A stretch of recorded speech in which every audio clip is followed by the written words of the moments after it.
Lea, ano ang detalye na meron ka kaugnay sa pag-alis ni Senator Bato sa Senado? Magandang tanghali sa iyo, Ella. Nakaalis na nga sa Senado itong si Senator Ronald Bato de la Rosa. Base sa impormasyon na nakuha ng UNTV, 2:30 ng umaga kanina, May 14, nang makitang lumabas ng room 518 si Senator Bato patungo sa fire exit hanggang sa basement parking ng Senado. Sinasabing sumakay ito sa isang SUV.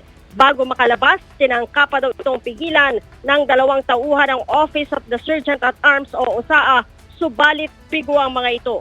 Sinasabing nalusutan ni Senator Bato ang dalawang protective security personnel matapos itong magpaalam na patungo lamang sa restroom.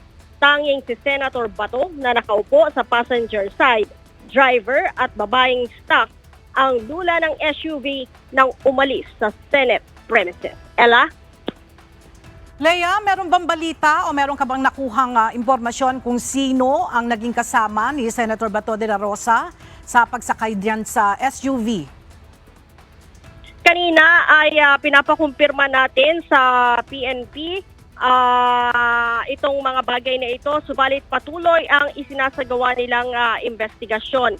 Sa ngayon, Ella, ang masasabi lang natin ay isang lalaking driver at isang babaeng staff ang lulan ng SUV na umalis ng Senate premises kasama ni Senator Bato.